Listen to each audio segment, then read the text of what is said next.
Aujourd'hui, nous allons apprendre à manager notre chef.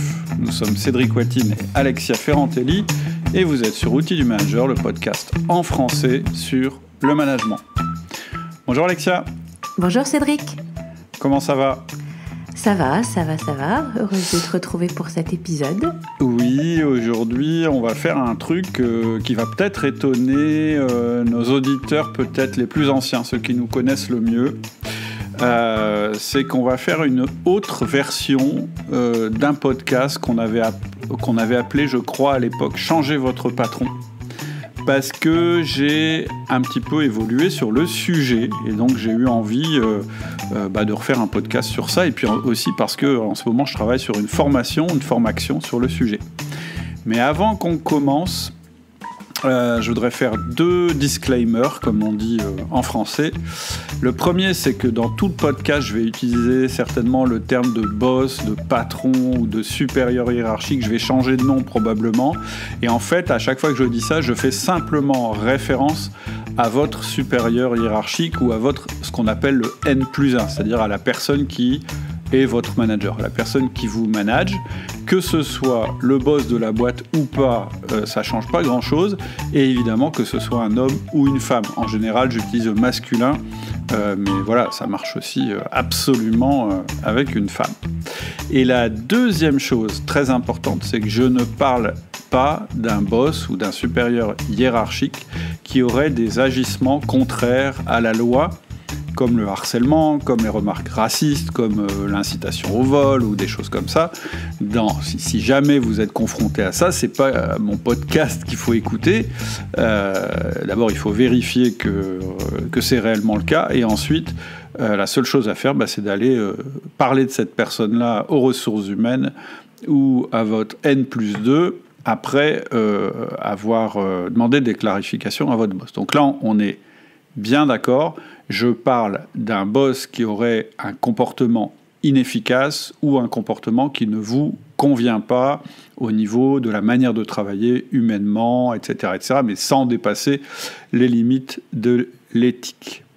Et donc la première chose que je voudrais faire, c'est expliquer pourquoi, d'une manière générale, j'étais assez réticent à l'idée de conseiller aux auditeurs, ou plutôt à l'idée de les conseiller sur ce qu'il fallait faire quand ils pensaient que leur boss était mauvais. C'est-à-dire que j'ai toujours eu un peu de réticence à dire je vais vous expliquer comment vous allez manager votre boss. Ok, alors du coup on t'écoute. Pourquoi étais-tu réticent à donner des conseils du genre « manager ton manager » ? Alors, la première chose, c'est que j'ai évidemment une infinie sympathie pour les auditeurs qui ont un mauvais manager, vraiment. Mais je ne me voyais pas aller dans leur sens et de leur conseiller, par exemple, comme ça m'est souvent demandé, de faire du feedback à leur boss, c'est-à-dire d'aller lui expliquer comment il doit les manager. Souvent, quand je parle de l'outil feedback, il y a une confusion.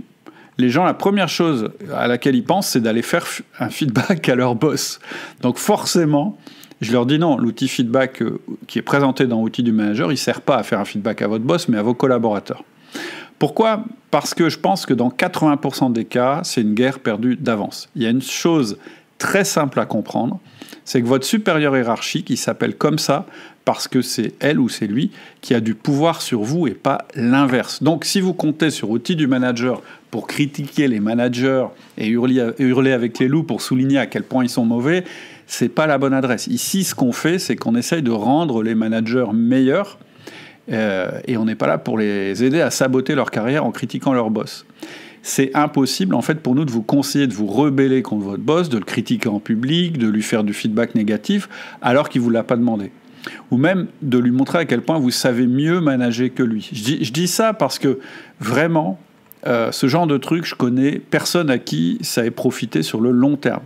Ce qu'il ne faut pas oublier, malgré tout ce que je vais vous dire après, c'est que votre boss a du pouvoir sur vous, c'est lui ou c'est elle qui dirige une grande partie de votre carrière, c'est lui ou c'est elle qui va choisir vos attributions, c'est-à-dire ce que vous allez faire comme travail, vos responsabilités, vos collaborateurs, l'endroit où vous travaillez, vos congés, votre évolution. Bref, c'est vraiment pas la personne contre qui vous pouvez mener une cabale sans risque. Et d'une manière générale, ce que je disais, Ce que j'aurais dit, c'est que j'aurais arrêté le podcast ici et j'aurais dit que passez plutôt votre temps, votre énergie, votre intelligence à améliorer votre manière de manager votre équipe, et vous allez voir, ça va beaucoup mieux fonctionner que si vous essayez de manager votre boss. Mais comme j'ai dit, j'ai évolué sur le sujet. Et qu'est-ce qui t'a fait évoluer, justement ? Alors, c'est la question que je me suis posée. En fait, je pense qu'il y a 5 points qui m'ont fait vraiment évoluer et changer d'avis. Alors, pas changer d'avis sur les fondamentaux, mais changer d'avis sur le discours que je pouvais avoir et les conseils que je pouvais donner. Donc, il y a 5 points. Le premier, c'est que ce rejet des chefs, un petit peu, c'est vraiment un gros sujet. C'est-à-dire que les problèmes relationnels avec le supérieur hiérarchique, c'est quand même la première source de frustration exprimée quand je rencontre des employés, d'ailleurs, qu'ils soient managers ou pas. Donc pour moi, c'est difficile de botter en touche et de leur répondre « Non, concentre-toi sur toi et sur ta manière de manager, tu seras plus heureux. » Et d'ailleurs, en fait, pour être tout à fait honnête, en général, c'est pas ce que je fais en privé. Quand on me parle de ça en privé, évidemment, je donne quand même des conseils pour résoudre ce problème. Donc la première raison, c'est que c'est vraiment un gros sujet, en tout cas en France, peut-être ailleurs, j'en sais rien, mais voilà, c'est un gros sujet, donc c'est difficile de ne pas en parler. La deuxième chose, et là il faut que je sois cohérent avec ce que je dis depuis toujours, c'est que je pense que la hiérarchie, c'est pas le seul pouvoir dans l'entreprise. Ça fait quand même plus de 10 ans que je le clame haut et fort, que je dis que le pouvoir hiérarchique, c'est pas le pouvoir le plus puissant dans l'entreprise. C'est le plus visible, c'est le plus officiel, mais en réalité, le pouvoir le plus puissant, c'est le pouvoir d'influence. Et je peux citer de nombreux exemples où la personne la plus influente dans une entreprise, c'est pas la plus haut placée dans l'organigramme. Donc, quand je dis ça, ça fait tomber mon argument que j'ai donné juste avant en disant « c'est pas toi qui as le pouvoir ». Parce que simplement, c'est faux. En réalité, en t'y prenant de la bonne manière, tu peux prendre le pouvoir ou une partie du pouvoir, même sur ton supérieur hiérarchique. En fait, on n'a pas forcément besoin d'être deux pour changer la situation, j'y reviendrai. Pour le moment, ce qu'on va retenir, c'est qu'en fait, en tant que manager, tu as des zones de pouvoir à exploiter pour faire évoluer la relation, la situation avec ton boss. Il y a aussi un auditeur, quelqu'un qui est dans le forum, je crois, qui t'avait aussi donné une raison aussi de changer ton point de vue à ce sujet. En fait, c'est Barbu Bavard, c'est son pseudo dans le forum, qui est très actif et qui est hyper intéressant. Moi, j'adore les posts qu'il fait sur le forum. C'est un gars qui réfléchit beaucoup, qui a beaucoup d'expérience et qui lit beaucoup. Donc, c'est une bonne combinaison pour nous donner des super posts. Et il avait fait, je crois, une conférence, alors je ne sais plus si c'est en interne, qui m'avait envoyé une formation, qui m'avait envoyé un petit peu pour que je sais pas, pour me demander ce que j'en pensais. Et il y avait une statistique qui était quand même importante et intéressante dans sa présentation. C'est qu'il y a une enquête, alors j'ai pas les références, mais je pourrais vous les donner si vous les voulez.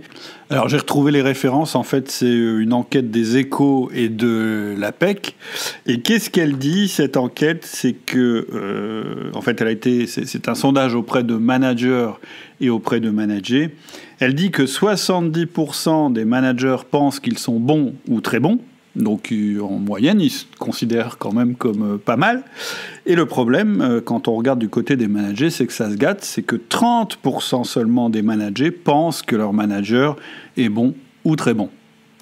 Donc, il y a un vrai problème. Et ce serait bête de ne pas adresser ce problème.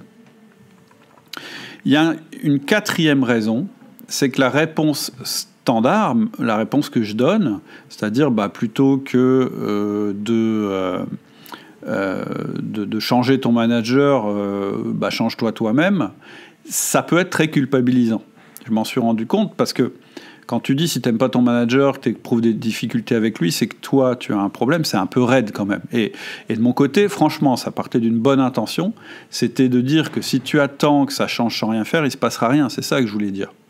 Mais tout en disant ça, je ne donnais pas beaucoup de solutions vraiment exploitables. Et surtout, je le répète, entre ma réponse standard que je donne sur un podcast ou dans une conférence ou par mail, parce que c'est pas le sujet et que j'ai pas envie qu'on se focalise là-dessus pendant la conférence ou le podcast.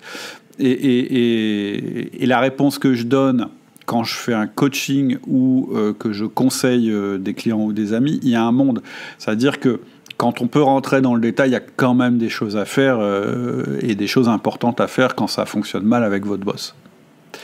Et puis, la dernière raison et la cinquième qui m'a donné envie qu'on en parle, c'est que, en fait, c'est un sujet, forcément, comme c'est un sujet qui est important, c'est un sujet dont on parle beaucoup.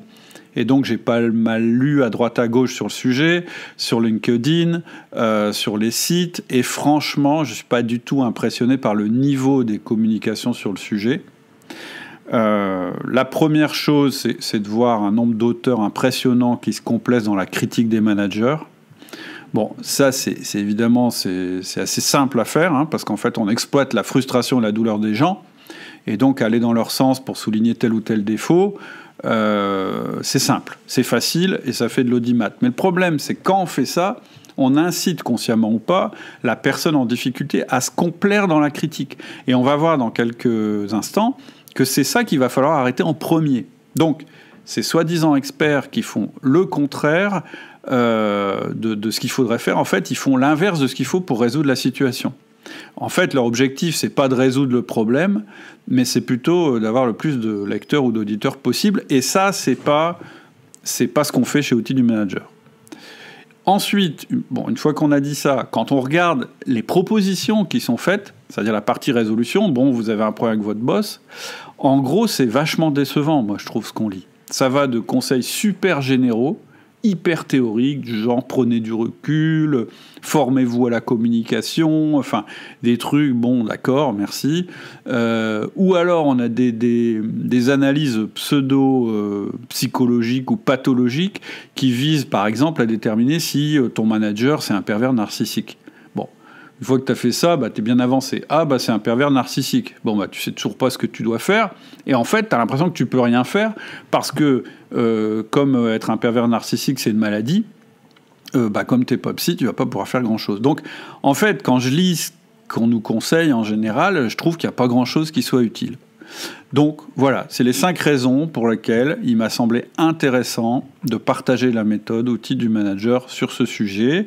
Et ça ne change pas la vocation d'Outils du Manager, qui est de faire progresser les managers qui en ont vraiment envie. Mais voilà, donner des solutions à des personnes qui ont un souci avec leur manager, je pense que c'est aussi un moyen de faire évoluer la qualité du management en France, si on le fait de manière constructive. Et j'avais déjà d'ailleurs commencé à faire quelques pas dans cette direction-là, sous la forme d'un podcast et ensuite au sein d'une des formations. Oui, et on a d'ailleurs quand même déjà quelques outils chez Outils du Manager pour améliorer les choses. Ouais, on avait fait donc le podcast qui s'appelle « Comment changer mon boss » et en fait dans l'introduction je plaisantais en disant en fait on n'avait pas assez de place pour le titre parce que le vrai titre c'est « Comment changer les relations avec mon boss ». Et en fait le reste du podcast, vous pouvez l'écouter, je crois qu'il date de 2009, il explique les démarches à faire pour mieux s'adapter à son boss, ce qui est une très bonne chose, je ne vais pas renier ce que j'ai dit, aussi te dire comment transformer et modifier ton comportement pour qu'il apprécie mieux la relation. Et c'est exactement ça, ce qu'on avait dit avec Laurie à l'époque, c'est que c'est la relation qu'il faut faire évoluer. Vouloir changer ton boss, ça j'en suis sûr, c'est pas un bon objectif. Ça veut pas dire qu'il va pas changer, ça veut dire que tu peux pas prendre ça comme objectif, tu peux pas prendre comme objectif de changer ton boss. Ça peut être éventuellement un effet induit, parce qu'on change pas les autres, déjà. Moi, je ne pense pas qu'on puisse prendre comme objectif de changer nos collaborateurs, mais de changer leur comportement, ce qui n'est pas la même chose. Mais en plus, avec notre boss, même changer son comportement, ce n'est pas évident. Et donc, on avait fait ce podcast. Et dans la formation, le manager essentiel, qui est notre grosse formation, il y a un module, le module 7, qui s'appelle PDCH, le pas de côté hiérarchique, où j'ai expliqué que quand tu commences à être meilleur dans ton management, alors tu peux commencer à te positionner vis-à-vis de ta direction. Et d'ailleurs, plus tard, j'avais tiré une formation indépendante de ce module qui s'appelle « Meilleure relation avec mon boss ». Donc on avait quand même déjà fait quelques trucs. Mais là, tu as encore développé le sujet. Oui, en fait, je me suis dit qu'on pouvait aller plus en profondeur, mais aussi plus loin sur l'influence que tu peux avoir sur ton manager. Et c'est pour ça que j'ai voulu créer cette formation « Manager ton manager », parce que vraiment, avec le recul, je pense vraiment qu'on peut influencer efficacement qui que ce soit, quelle que soit notre position hiérarchique et quelle que soit la sienne. Et même quelles que soient les circonstances. Alors l'idée, c'est pas de dire on va prendre le contrôle de l'autre, on va pas inverser les rôles, c'est pas le but, et c'est pas souhaitable. Ce que je dis, c'est que c'est tout à fait possible de prendre le contrôle de la situation pour la faire évoluer. Et donc, on va faire ça ni en étant un béni oui-oui, c'est-à-dire en acceptant tout ce que le boss nous impose, consciemment ou pas, et qui nous fait du mal, ni en allant à la confrontation, parce que là, c'est le pouvoir hiérarchique qui va se dresser entre nous. C'est-à-dire que si ton boss a l'impression que tu le menaces, immédiatement, la réponse, c'est le pouvoir hiérarchique. Et tu ne pourras rien y faire. Il est présent, ce pouvoir hiérarchique. Donc, il va falloir mixer plusieurs techniques et les utiliser à bon escient. Et tu peux nous dire, du coup, comment faire ? Oui, c'est le but. Donc, là, peut-être ce que j'ai dit jusqu'à maintenant, c'est un peu ce qui était voué à l'échec, en tout cas qui marche mal ou qui comporte beaucoup de risques. Là, je vais essayer de vous donner des stratégies qui marchent parce que je les ai testées et implémentées de nombreuses fois. Et donc, en gros, il va y avoir 6 parties et ça va être les conseils que je vais vous donner dans ce podcast. La première partie, ça va être d'avoir le bon mindset et de changer d'habitude. La deuxième, c'est faire ton bilan. La troisième, c'est analyser ton boss en profondeur. La quatrième, c'est déterminer votre espace d'action. La cinquième, c'est d'agir en OTF, on verra ce que ça veut dire. Et la sixième, c'est faire un bilan et décider de la suite. Alors d'abord, avoir déjà le bon mindset et changer d'habitude. Qu'est-ce que tu veux dire par là ? Tu vois, déjà, j'ai regroupé les deux. C'est-à-dire, j'ai pas dit 1, on va avoir un bon mindset, et 2, on va changer nos habitudes. Parce que tu sais que je ne crois pas à la séparation des deux. La manière de faire, quand on veut changer son mindset, c'est de changer nos habitudes. C'est-à-dire que ça interagit. Tu changes tes habitudes, donc tu changes de mindset, et tu changes de mindset, et donc ça te permet d'implémenter de nouvelles habitudes.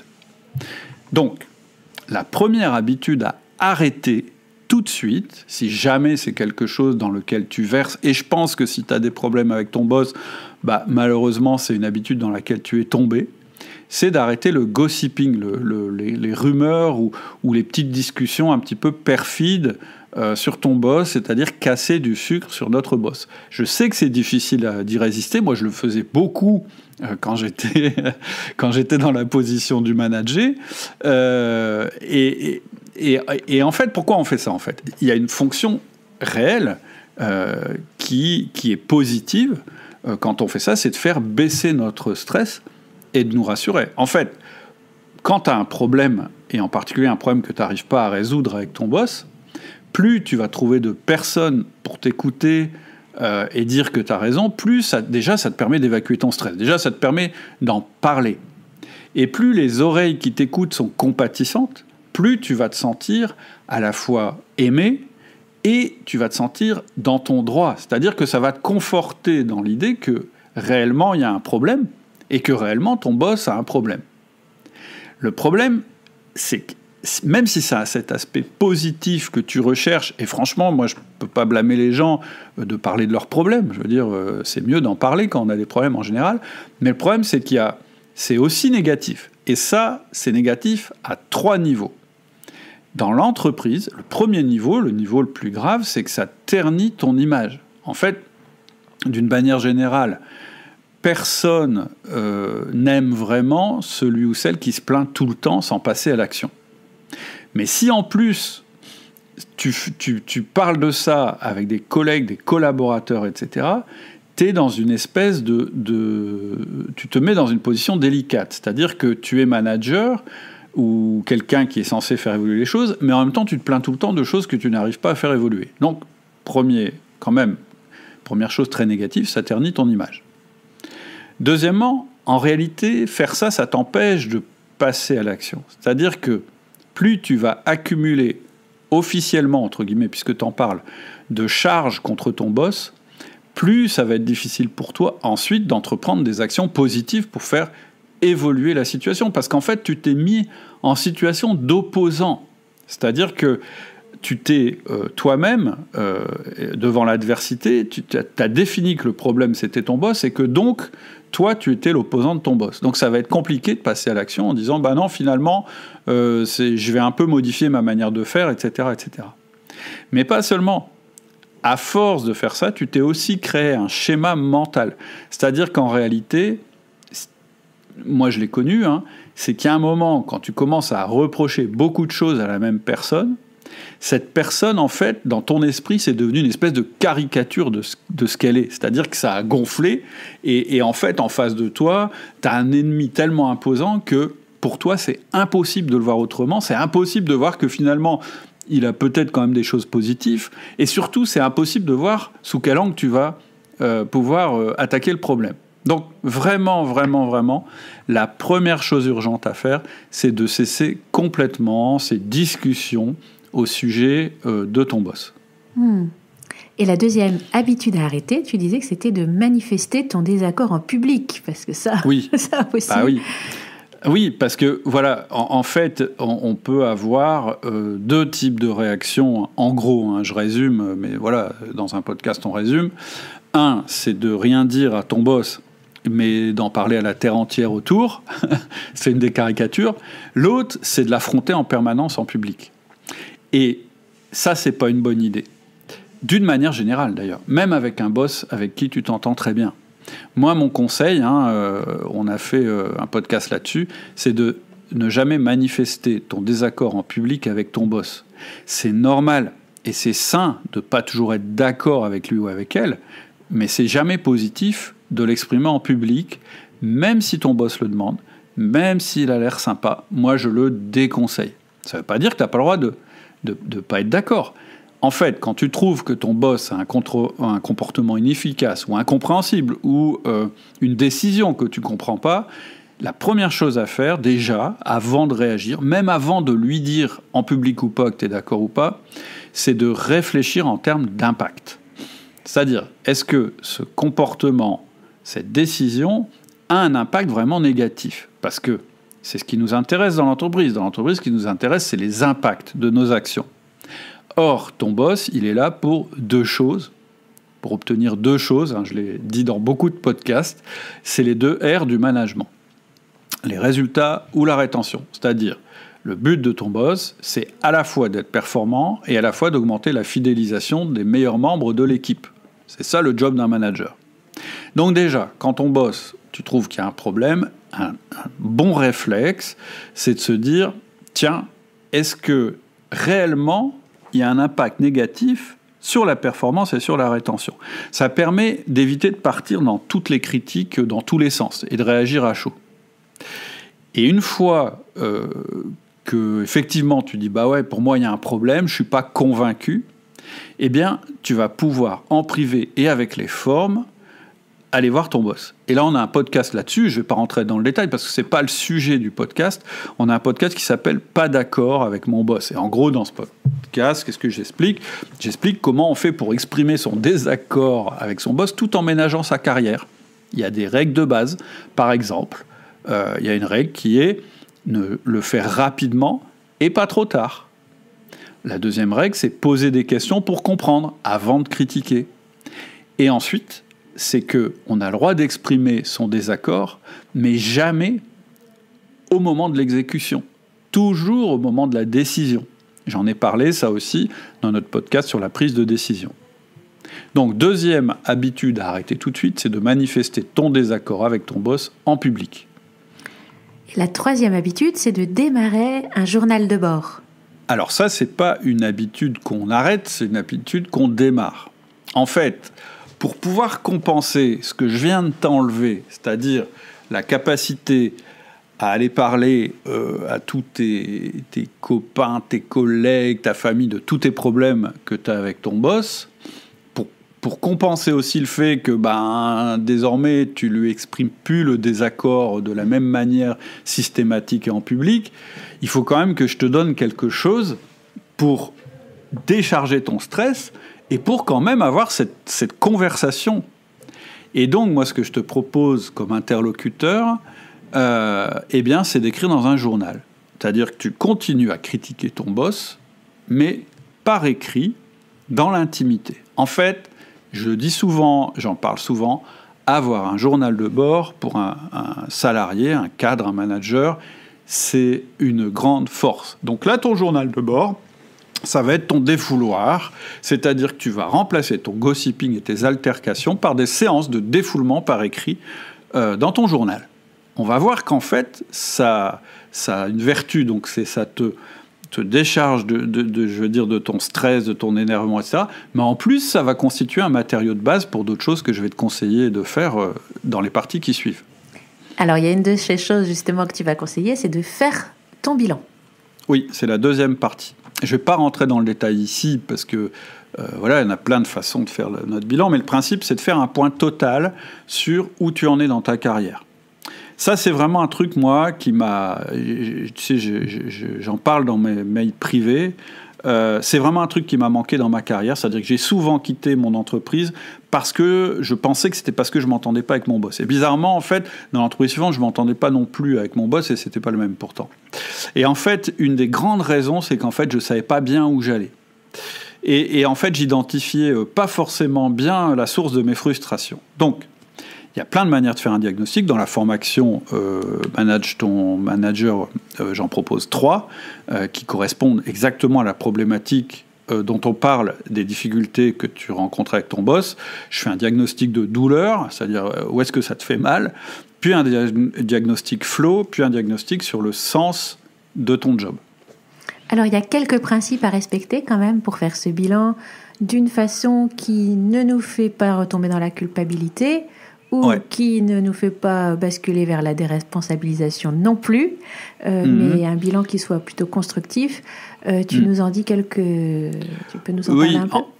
Oui, en fait, peu importe l'outil que tu vas utiliser presque, mais le but de ce bilan... c'est pas un bilan de compétences, hein. C'est pas un bilan où tu vas déterminer tes forces et tes faiblesses, c'est pas du tout un outil comme ça qu'il faut utiliser.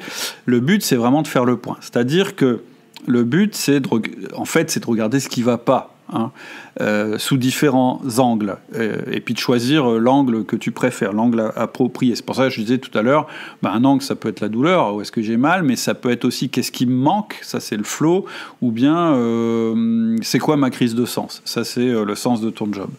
Et l'idée, en fait, c'est que tu vas faire ce bilan, donc tu vas un peu partir de ce qui va pas, mais tu vas pas rester dans ce qui va pas. La fin du bilan, c'est que tu vas en fait déterminer ton objectif. Et c'est de cette manière-là que tu vas prendre en main la situation. Si tu fais pas ça, le risque c'est de partir dans tous les sens et de courir plusieurs lièvres à la fois. Et ça a un autre intérêt, d'avoir un objectif bien précis et pas 50 objectifs ou juste « je veux que ça s'arrête » ou juste « je veux le détruire », etc. Ça va être que ça va d'abord donc concentrer tes efforts, mais en plus, ça va t'aider à dévoiler à quelle zone de pouvoir ça correspond chez ton boss. Et en fait, le but à ce stade, j'y reviendrai plus loin, mais le but à ce stade, c'est vraiment de bien cerner ce que tu veux. C'est-à-dire, le truc, si tu l'obtiens, si tu arrives à bouger ça, le truc vraiment qui va tout de suite améliorer les choses. Et la chose suivante à faire, c'est d'analyser ton boss en profondeur. C'est la 3e partie. Alors, analyser ton boss en profondeur. Donc, tu vois, en fait, dans la première et la 2e phase, on n'a toujours pas parlé de notre boss. Alors, peut-être que le sujet est venu quand on a dit « mais mon objectif, c'est ça, puis lui, il fait ça, donc je peux pas. » Donc, on en a peut-être un peu parlé, mais voilà, c'est tout. Pour l'instant, il est périphérique par rapport à notre problématique. Là, dans la 3e partie, on va vraiment analyser ton boss. Et donc, si tu ne connais pas le modèle DISC, par exemple, c'est vraiment le moment de t'y intéresser en écoutant tous les podcasts sur le sujet. On en a enregistré des tonnes. Et en fait, en écoutant les différents profils qui existent, ce qui va peut-être te paraître évident, c'est la raison pour laquelle ça frotte parfois entre ton boss et toi. C'est-à-dire qu'il y a des zones, je veux dire, quand on met un dominant et un consciencieux dans la même pièce, il y a des choses qui vont bien se passer et des choses qui vont mal se passer. Et c'est pas de la faute ni de l'un ni de l'autre, c'est la faute, comme on dit, à leur profil. C'est-à-dire qu'ils sont pas pareils, ils communiquent pas de la même manière, ils n'ont pas les mêmes objectifs, etc., etc. Et donc, écouter les podcasts, ça va te permettre de te rendre compte de ça. Tu peux aussi télécharger le guide sur le disque, sur le site qui s'appelle Manager avec le disque ou un truc comme ça. Enfin, tu vas sur le site et tu verras, j'ai fait un guide là-dessus. Et dans la formation, d'ailleurs, Manage ton manager, on va plus loin. On fait carrément un mini-disque, c'est-à-dire une analyse vraiment spécifique, orientée sur ton boss, pour vraiment déterminer de quel profil il est et les conséquences que ça peut avoir. Et en fait, cette analyse de ton boss que tu vas faire, elle est vraiment importante. Parce que, je viens de le dire, ça te permet de faire évoluer tes certitudes et tes croyances, et ensuite, ça te permettra de passer à l'action.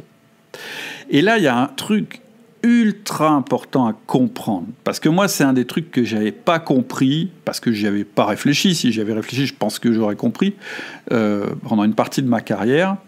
C'est que ton manager, c'est pas ton manager parce qu'il est supérieur. Ici, le vocabulaire utilisé dans l'entreprise, franchement, c'est pas notre copain, parce qu'on appelle ça un supérieur hiérarchique. Mais en fait, ton boss, il n'est pas supérieur. La différence entre toi et ton manager, c'est pas qu'il est supérieur. C'est pas qu'il a plus de valeur que toi, même pour l'entreprise. Ça veut pas dire qu'il est plus beau, qu'il est plus intelligent, qu'il est celui qui a le plus d'expérience ou de connaissances. Ça signifie qu'une seule chose, c'est qu'il a, en plus de ses tâches de producteur individuel, la tâche de coordonner l'équipe et qu'il porte la co-responsabilité de la performance de cette équipe. Et donc, c'est pour ça qu'il dispose d'outils hiérarchiques, comme les sanctions, l'attribution du travail, les congés, les primes, les promotions.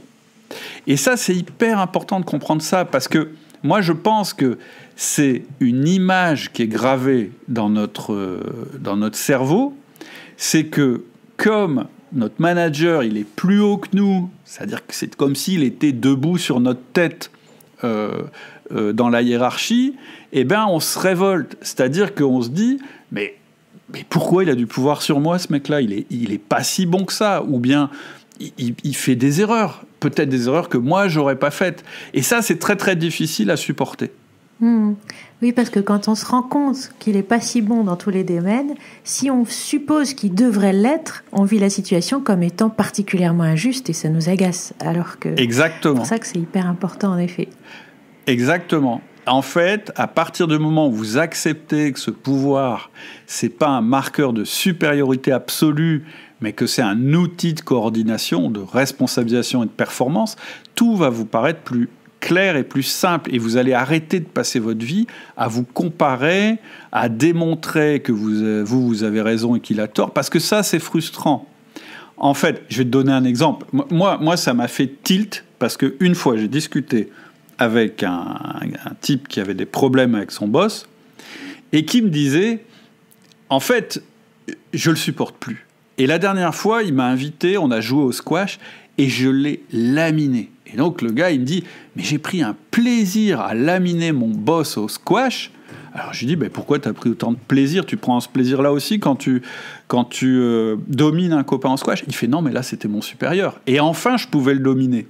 Et je lui dis, ouais, mais en fait, ça veut dire que ta frustration, elle vient du fait que, tout simplement, il a un titre que, selon toi, il ne mérite pas. Et donc, le fait que tu sois bon, meilleur que lui sur un aspect, ça remet en cause sa domination sur toi. Je dis, mais c'est absurde. Et en fait, quand il m'a dit ça, j'ai bien vu le plaisir que ça lui avait procuré. Et je me suis même dit, peut-être que moi, j'ai fait la même chose d'une autre manière dans ma carrière, ce qui est complètement stupide. Ton objectif, ça peut pas être de prouver en permanence que ton boss a tort, parce que forcément, il a tort. Tout le monde a tort de temps en temps. Et surtout, quand tu fais ça, tu le fais plus de manière constructive. Donc, je pense qu'une fois que tu as compris ça, une fois que tu as dit, mais en fait, ça s'appelle un supérieur hiérarchique, mais c'est un abus de langage, il a un pouvoir hiérarchique que j'ai pas. Ça, c'est un fait, mais voilà, ça s'arrête là. Ça veut pas dire qu'il a plus d'expérience, qu'il est plus malin, qu'il prend de meilleures décisions, etc., etc. Et une fois que tu as compris ça, et que tu passes à l'analyse en profondeur, eh ben, tu vas commencer déjà à voir qu'il est différent, que vous êtes deux personnes différentes. En plus, non seulement vous êtes différents, mais lui, il a aussi des prérogatives que toi, tu n'as pas, hein, donc ça peut expliquer certains de ses comportements. Mais tu vas aussi commencer à détecter des forces et des faiblesses chez lui. Et ces forces et ces faiblesses, en fait, c'est des zones de pouvoir que tu vas pouvoir exploiter aussi. Et en voyant ça, tout d'un coup, tu vas te dire que tu as donc cette autre forme de pouvoir qui est à ta disposition et qui est l'influence. Et c'est ça qui va te permettre de passer à l'action. Mais pour utiliser l'influence, il faut comprendre d'autres choses que ce que je viens de dire. Il faut comprendre une suite de choses. Donc je vais les lister, on en parle dans les podcasts depuis longtemps. La première chose, c'est qu'on est tous différents. La deuxième chose, c'est qu'il n'y a pas de profil supérieur ou inférieur. La troisième chose, c'est que tu ne peux pas changer l'autre. C'est que tu peux que influencer son comportement. Et la seule manière de faire évoluer le comportement de quelqu'un, c'est de faire évoluer ton propre comportement. Mais pour pouvoir faire ça, tu dois bien comprendre comment l'autre fonctionne, ça c'est une chose, et tu dois connaître aussi tes objectifs très précisément. Sinon, tu ne sauras pas comment orienter ta pratique. C'est-à-dire que si tu as plein d'objectifs, tu vas avoir des pratiques multiples, donc ça ne va pas marcher.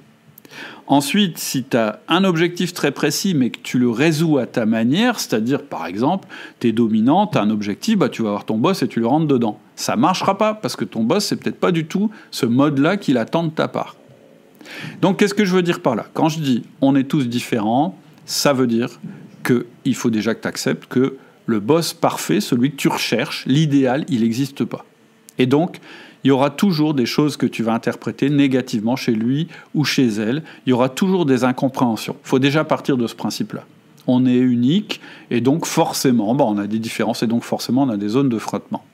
Quand je dis qu'il n'y a pas de profil supérieur, je dis que pour un même problème, on peut trouver une infinité de manières de le résoudre. Et donc, quand tu penses que ton boss a tort, il a tort selon tes critères, mais pas forcément selon les siens. Ensuite, quand je dis que tu ne peux pas changer l'autre, c'est pour te dire que ce n'est pas en raisonnant intellectuellement ton boss que tu vas le transformer. Ça ne marche pas comme ça. Et enfin, ce que tu vas utiliser, c'est utiliser son mode d'emploi pour parvenir à tes fins. Comprendre comment il fonctionne, sans jugement, c'est déjà le début pour reprendre le contrôle de la situation. Oui, et c'est ce que tu appelles l'espace d'action. Oui, ou l'espace de pouvoir, en fait. Parce que, bien sûr, ce que tu recherches, ce n'est pas le pouvoir absolu. Tu vas chercher des espaces de pouvoir. Et en fait, ces espaces de pouvoir, l'idéal, c'est que tu trouves le croisement entre ton objectif, ou un de tes objectifs les plus importants, et les zones où lui ou elle peut te laisser faire. C'est-à-dire des zones où, pour lui ou elle, ça correspond soit à des choses qui, pour lui, ne sont pas importantes, c'est-à-dire il est prêt à te laisser prendre de la place là, ou c'est des zones qui l'arrangent bien. Par exemple, si toi, tu es un énorme souci des détails et que lui, pas du tout, si tu lui proposes de prendre le pouvoir là-dessus, il va plutôt être d'accord. Après, il y a la manière de le faire, selon son tempérament, etc. Donc, tu dois absolument déterminer très très clairement et précisément ce que tu veux faire évoluer dans ta situation. Parce que si tu as les idées floues, si tu es trop général, trop focalisé sur ce qui te déplaît chez lui ou chez elle en bloc, tu ne pourras jamais faire changer les choses. Une fois que tu as déterminé cet objectif prioritaire dont on a parlé, tu pourras le confronter en fait au mode d'emploi de ton boss ou de ta boss et voir si c'est possible en fait de parvenir à tes fins. C'est ça que j'appelle l'espace de pouvoir ou l'espace d'action. Pour être clair, tu ne vas pas retirer du pouvoir à ton chef. Il va garder son pouvoir hiérarchique. On ne va pas inverser les choses. Ce que tu vas faire, c'est que tu vas t'approprier les zones qui t'intéressent et les zones qui sont possibles pour lui ou pour elle. Donc, il faut que ça corresponde à ton objectif. Par contre, si ça correspond à des zones très sensibles chez ton boss, ça va être plus compliqué. Il va falloir être plus malin. Il va falloir avoir des conversations avec lui et avec elle. C'est-à-dire que, soit il y a des choses qui sont faciles à résoudre, soit elles ne sont pas faciles à résoudre, et tu vas avoir à ce moment-là deux modes d'action. Mais dans tous les cas, tu n'iras jamais en frontal, tu iras toujours en mode influence. Et donc là, on va passer à l'action en mode OTF. OTF, en fait, c'est un acronyme que j'ai inventé, c'est Objectif Tracking Feedback. J'explique dans la formation en détail, mais en gros, c'est hyper simple. C'est un moyen de rester focalisé sur ton objectif, de mesurer les impacts de tes actions et d'avoir une boucle de retour rapide. C'est-à-dire, j'essaye ça marche, je continue, ça marche pas, j'arrête. Et de remettre en place de nouvelles actions. Donc je vais pas détailler les actions parce que, en fait, elles vont être complètement différentes en fonction de ton métier, en fonction de ton objectif, de la situation, de la personnalité de ton boss, etc. Mais une fois que tu as fait le job dont on vient de parler avant, que tu as mis en place le bon mindset, les bonnes attitudes, tu vas voir que les actions à faire, elles sont évidentes, en fait. La seule différence, c'est ce que je disais tout à l'heure, il faudra juste un peu changer ta manière au quotidien, prendre le contrôle de certaines choses sans forcément tout expliquer à ton boss. Et pour certaines autres, qui sont plus dans des zones où pour ton boss c'est moins évident d'accepter, il va falloir avoir une discussion. Et cette discussion, ça va pas être faut qu'on se voit parce que là, ça va pas du tout dans cette boutique. Tu vois, genre de truc là, ça va pas marcher. Ou bien, il faudrait qu'on se voit parce qu'il y a des trucs qu'il va falloir que tu changes. Si tu dis ça à ton boss, ou si tu le critiques en lui disant, t'as vu, t'as fait ça, c'est catastrophique, il faut qu'on change. Ça va pas marcher. D'ailleurs, si t'as déjà essayé, tu sais que ça va pas marcher. En fait, ce qu'on va avoir, pour ces zones un peu plus compliquées, on va avoir une démarche basée sur l'influence. En fait, on pourrait presque parler de négociation, mais j'ai peur que là on se trompe. Souvent quand on parle du négo, on dit je te donne ça, tu me donnes ça. C'est pas ça. C'est plus une négo qui va être basée sur comprendre l'autre, comment il fonctionne, voir ce qu'il recherche, et en fait obtenir ce que nous on veut, tout en lui permettant d'obtenir ce que lui il recherche. C'est un peu vague dit comme ça, mais en fait c'est le sujet d'un livre qui s'appelle Ne coupez jamais la poire en deux, qui a été fait par un négociateur, je crois, du FBI, qui est assez intéressant, qui a révolutionné les manières de négocier. Et donc, lui-même, avec des preneurs de tâches, donc là où il n'a aucun pouvoir, il arrive à mieux négocier parce qu'il a le bon mindset et puis il prend mieux en compte les objectifs, je dirais, profonds des ravisseurs. Là, on n'en est pas là. Mais ce que je veux dire, c'est que ce qui ne va pas aller de soi, c'est-à-dire, si tu as du bol, en fait, tu vas te rendre compte que ce que tu veux et ce que ton boss est capable de te donner, ça correspond à des zones de pouvoir sans trop d'enjeux pour lui ou pour elle. Mais tu vas aussi te rendre compte que peut-être, si tu as moins de chance, que ça tombe pile sur un truc que lui ou elle n'est pas forcément capable de te donner comme ça a priori. Et donc, dans ces cas-là, va falloir réussir à avoir une conversation avec lui ou avec elle, d'ailleurs peut-être pas une seule, où tu prends en compte ce que tu peux lui donner en échange, je dirais entre guillemets, de ce que tu aimerais bien obtenir. Et la dernière partie, c'est de faire le bilan et de recommencer. Bah oui, en fait, c'est juste la suite logique de la démarche OTF. Tu t'es fixé un objectif personnel avec un temps pour le réaliser. À l'échéance, tu vas refaire un bilan comme tu l'avais fait au début et tu vas regarder dans quel sens ça aura évolué. Ça paraît rien, ce que je suis en train de dire, ça paraît évident, mais c'est crucial. Le fait déjà de fixer une durée et de faire des bilans identiques et de les comparer, c'est pas une démarche qui va de soi. Il faut le faire.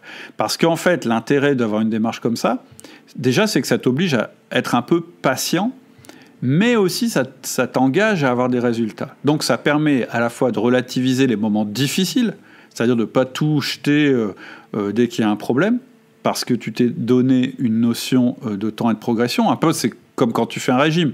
Si tu te fixes de perdre 3 kilos en un mois et que tu te pèses tous les jours, le jour où tu auras repris 500 grammes, tu pourras te dire « mais non, mais je relativise, je suis sur une courbe qui est plutôt descendante, donc ça va ». Et avec ton boss, c'est pareil.